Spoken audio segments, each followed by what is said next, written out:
Hoover Dam. Hoover Dam is a concrete arch-gravity dam in the Black Canyon of the Colorado River, on the border between the U.S. states of Nevada and Arizona. Constructed between 1931 and 1936, during the Great Depression, it was dedicated on September 30, 1935, by President Franklin D. Roosevelt. Its construction was the result of a massive effort involving thousands of workers and cost over 100 lives. Bills passed by Congress during its construction referred to it as Hoover Dam, after President Herbert Hoover, but the Roosevelt administration named it Boulder Dam. In 1947, Congress restored the name Hoover Dam. Since about 1900, the Black Canyon and nearby Boulder Canyon had been investigated for their potential to support a dam that would control floods, provide irrigation water, and produce hydroelectric power. In 1928, Congress authorized the project. The winning bid to build the dam was submitted by a consortium named Six Companies Incorporated, which began construction in early 1931.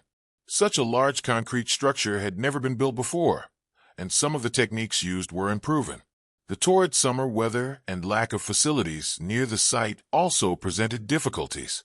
Nevertheless, Six Companies turned the dam over to the federal government on March 1, 1936, more than 2 years ahead of schedule. Hoover Dam impounds Lake Mead and is located near Boulder City, Nevada, a municipality originally constructed for workers on the construction project, about 30 miles, 48 kilometers, southeast of Las Vegas, Nevada. The dam's generators provide power for public and private utilities in Nevada, Arizona, and California. Hoover Dam is a major tourist attraction, with 7 million tourists a year. The heavily traveled U.S. Route 93, US 93, ran along the dam's crest until October 2010, when the Hoover Dam bypass opened. Background: search for resources. Riverview of the future dam site, c. 1904. As the United States developed the Southwest, the Colorado River was seen as a potential source of irrigation water. An initial attempt at diverting the river for irrigation purposes occurred in the late 1890s, when land speculator William Beatty built the Alamo Canal just north of the Mexican border. The canal dipped into Mexico before running to a desolate area Beatty named the Imperial Valley. Though water from the Alamo Canal allowed for the widespread settlement of the valley, the canal proved expensive to operate. After a catastrophic breach that caused the Colorado River to fill the Salton Sea, the Southern Pacific Railroad spent $3 million in 1906-07 to stabilize the waterway, an amount it hoped in vain that it would be reimbursed for by the federal government. Even after the waterway was stabilized, it proved unsatisfactory because of constant disputes with landowners on the Mexican side of the border. As the technology of electric power transmission improved, the Lower Colorado was considered for its hydroelectric power potential. In 1902, the Edison Electric Company of Los Angeles surveyed the river in the hope of building a 40-foot, 12M, rock dam which could generate 10,000 horsepower, 7,500 kilowatts. However, at the time, the limit of transmission of electric power was 80 miles, 130 kilometers, and there were few customers, mostly mines, within that limit. Edison allowed land options it held on the river to lapse, including an option for what became the site of Hoover Dam. In the following years, the Bureau of Reclamation (BOR), known as the Reclamation Service at the time, also considered the Lower Colorado as the site for a dam. Service Chief Arthur Powell Davis proposed using dynamite to collapse the walls of Boulder Canyon, 20 miles, 32 kilometers, north of the eventual dam site, into the river. The river would carry off the smaller pieces of debris, and a dam would be built incorporating the remaining rubble. In 1922, after considering it for several years, the Reclamation Service finally rejected the proposal, citing doubts about the unproven technique and questions as to whether it would, in fact, save money. Planning and agreements. In 1922, the Reclamation Service presented a report calling for the development of a dam on the Colorado River for flood control and electric power generation. The report was principally authored by Davis and was called the Fall-Davis Report after Interior Secretary Albert Fall. The Fall-Davis Report cited use of the Colorado River as a federal concern because the river's basin covered several states, and the river eventually entered Mexico. though the Fall-Davis report called for a dam at or near Boulder Canyon. The Reclamation Service, which was renamed the Bureau of Reclamation the following year, found that canyon unsuitable. One potential site at Boulder Canyon was bisected by a geologic fault. Two others were so narrow there was no space for a construction camp at the bottom of the canyon or for a spillway. The service investigated Black Canyon and found it ideal. A railway could be laid from the railhead in Las Vegas to the top of the dam site. Despite the site change, the dam project was referred to as the Boulder Canyon Project.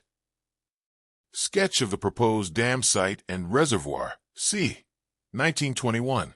With little guidance on water allocation from the Supreme Court, proponents of the dam feared endless litigation.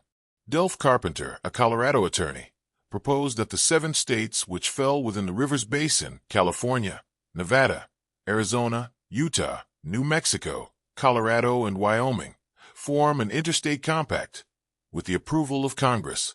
Such compacts were authorized by Article 1 of the United States Constitution, but had never been concluded among more than 2 states. In 1922, representatives of 7 states met with then-Secretary of Commerce Herbert Hoover. Initial talks produced no result, but when the Supreme Court handed down the Wyoming versus Colorado decision undermining the claims of the upstream states, they became anxious. 5 feet, 14 meters, at the top, leaving room for a highway connecting Nevada and Arizona. On January 10, 1931, the Bureau made the bid documents available to interested parties at $5 a copy. The government was to provide the materials, and the contractor was to prepare the site and build the dam. The dam was described in minute detail, covering 100 pages of text and 76 drawings. A $2 million bid bond was to accompany each bid. The winner would have to post a $5 million performance bond. The contractor had 7 years to build the dam, or penalties would ensue. The Wattis brothers to reach an agreement. The resulting Colorado River Compact was signed on November 24, 1922. Legislation to authorize the dam was introduced repeatedly by 2 California Republicans, Representative Phil Swing and Senator Hiram Johnson. But representatives from other parts of the country considered the project as hugely expensive and one that would mostly benefit California. The 1927 Mississippi flood made Midwestern and Southern congressmen and senators more sympathetic toward the dam project. On March 12, 1928, the failure of the St. Francis Dam, constructed by the city of Los Angeles, caused a disastrous flood that killed up to 600 people. As that dam was a curved gravity type, similar in design to the arch gravity as was proposed for the Black Canyon Dam, opponents claimed that the Black Canyon Dam safety could not be guaranteed. Congress authorized a board of engineers to review plans for the proposed dam. The Colorado River Board found the project feasible, but warned that should the dam fail, every downstream Colorado River community would be destroyed, and that the river might change course and empty into the Salton Sea. The board cautioned, to avoid such possibilities, the proposed dam should be constructed on conservative, if not ultra-conservative lines. On December 21, 1928, President Coolidge signed the bill authorizing the dam. The Boulder Canyon Project Act appropriated $165 million for the project, along with the downstream Imperial Dam and All-American Canal, a replacement for Beatty's Canal entirely on the U.S. side of the border. It also permitted the compact to go into effect when at least 6 of the 7 states approved it. This occurred on March 6, 1929, with Utah's ratification. Arizona did not approve it until 1944. Heads of the Utah Construction Company were interested in bidding on the project, but lacked the money for the performance bond. They lacked sufficient resources even in combination with their longtime partners, Morris and Knutson, which employed the nation's leading dam builder, Frank Crowe. They formed a joint venture to bid for the project with Pacific Bridge Company of Portland, Oregon, Henry J. Kaiser and W.A. Bechtel Company of San Francisco, McDonald and Kahn Limited of Los Angeles, and the J.F. Shea Company of Portland, Oregon.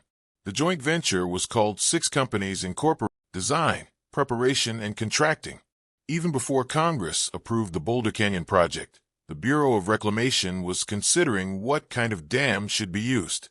Officials eventually decided on a massive concrete arch gravity dam, the design of which was overseen by the Bureau's chief design engineer John L. Savage. The monolithic dam would be thick at the bottom and thin near the top, and would present a convex face towards the water above the dam. The curving arch of the dam would transmit the water's force into the abutments, in this case the rock walls of the canyon. The wedge-shaped dam would be 660 feet, 200 meters, thick at the bottom, narrowing to 40 feet. Rated as Bechtel and Kaiser were considered one company for purposes of 6 in the name. The name was descriptive and was an inside joke among the San Franciscans in the bid, where 6 companies was also a Chinese benevolent association in the city. There were 3 valid bids, and 6 companies' bid of $48,890,955 was the lowest, within $24,000 of the confidential government estimate of what the dam would cost to build, and $5 million less than the next lowest bid. The city of Las Vegas had lobbied hard to be the headquarters for the dam construction, closing its many speakeasies when the decision-maker, Secretary of the Interior Ray Wilbur, came to town. Instead, Wilbur announced in early 1930 that a model city was to be built in the desert near the dam site. This town became known as Boulder City, Nevada. Construction of a rail line joining Las Vegas and the dam site began in September 1930. Construction. Labor force. Workers on a jumbo rig, used for drilling the Hoover Dam's tunnels. Apache Indians employed as high-scalers on the construction of Hoover Dam. NARA. Soon after the dam was authorized, increasing numbers of unemployed people converged on southern Nevada. Las Vegas, then a small city of some 5,000, saw between 10,000 and 20,000 unemployed descend on it. A government camp was established for surveyors and other personnel near the dam site. This soon became surrounded by a squatters' camp. Known as McKeeversville, the camp was home to men hoping for work on the project, together with their families. Another camp, on the flats along the Colorado River, was officially called Williamsville, but was known to its inhabitants as Ragtown. When construction began, 6 companies hired large numbers of workers, with more than 3,000 on the payroll by 1932, and with employment peaking at 5,251 in July 1934. Mongolian Chinese labor was prevented by the construction contract, while the number of black people employed by 6 companies never exceeded 30, mostly lowest pay scale laborers in a segregated crew, who were issued separate water buckets. As part of the contract, 6 Companies Incorporated was to build Boulder City to house the workers.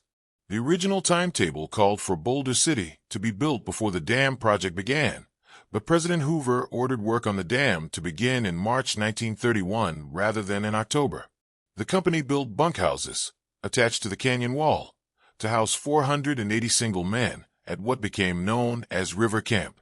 Workers with families were left to provide their own accommodations until Boulder City could be completed, and many lived in Ragtown. The site of Hoover Dam endures extremely hot weather, and the summer of 1931 was especially torrid, with the daytime high averaging 119.9 degrees Fahrenheit, 48.8 degrees Celsius.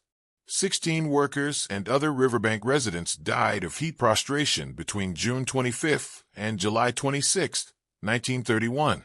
General Superintendent Frank Crowe, Wright, with Bureau of Reclamation engineer Walker Young, in 1935. The Industrial Workers of the World, IWW, or Wobblies, though much reduced from their heyday as militant labor organizers in the early years of the century, hoped to unionize the 6 companies' workers by capitalizing on their discontent. They sent 11 organizers, several of whom were arrested by Las Vegas police. On August 7, 1931, the company cut wages for all tunnel workers. Although the workers sent the organizers away, not wanting to be associated with the Wobblies, they formed a committee to represent them with the company. The committee drew up a list of demands that evening and presented them to Crowe the following morning. He was noncommittal. The workers hoped that Crowe, the general superintendent of the job, would be sympathetic. Instead, he gave a scathing interview to a newspaper, describing the workers as malcontents. On the morning of the 9th, Crowe met with the committee and told them that management refused their demands, was stopping all work, and was laying off the entire workforce. except for a few office workers and carpenters. The workers were given until 5 p.m. to vacate the premises. Concerned that a violent confrontation was imminent, most workers took their paychecks and left for Las Vegas to await developments. 2 days later, the remainder were talked into leaving by law enforcement. On August 13th, the company began hiring workers again, and 2 days later, the strike was called off. While the workers received none of their demands, the company guaranteed there would be no further reductions in wages. Living conditions began to improve as the first residents moved into Boulder City in late 1931. A second labor action took place in July 1935, as construction on the dam wound down. When a six-company's manager altered working times to force workers to take lunch on their own time, workers responded with a strike. Emboldened by Crow's reversal of the lunch decree, workers raised their demands to include a $1 per day raise. The company agreed to ask the federal government to supplement the pay, but no money was forthcoming from Washington. The strike ended. River diversion. Overview of dam mechanisms. Diversion tunnels shown. Before the dam could be built, the Colorado River needed to be diverted away from the construction site. To accomplish this, 4 diversion tunnels were driven through the canyon walls, 2 on the Nevada side and 2 on the Arizona side. These tunnels were 56 feet, 17 meters, in diameter. Their combined length was nearly 16,000 feet, or more than 3 miles, 5 kilometers. The contract required these tunnels to be completed by October 1st, 1933, with a $3,000 per day fine to be assessed for any delay. To meet the deadline, 6 companies had to complete work by early 1933, since only in late fall and winter was the water level in the river low enough to safely divert. Tunneling began at the lower portals of the Nevada tunnels in May 1931. Shortly afterward, work began on 2 similar tunnels in the Arizona Canyon wall. In March 1932, work began on lining the tunnels with concrete. First, the base, or invert, was poured. Gantry cranes, running on rails through the entire length of each tunnel, were used to place the concrete. The sidewalls were poured next. Movable sections of steel forms were used for the sidewalls. Finally, using pneumatic guns, the overheads were filled in. The concrete lining is 3 feet, 1 meter, thick, reducing the finished tunnel diameter to 50 feet, 15 meters. The river was diverted into the 2 Arizona tunnels on November 13, 1932. The Nevada tunnels were kept in reserve for high water. This was done by exploding a temporary cofferdam protecting the Arizona tunnels, while at the same time dumping rubble into the river until its natural course was blocked. Following the completion of the dam, the entrances to the 2 outer diversion tunnels were sealed at the opening and halfway through the tunnels with large concrete plugs. The downstream halves of the tunnels following the inner plugs are now the main bodies of the spillway tunnels. The inner diversion tunnels were plugged at approximately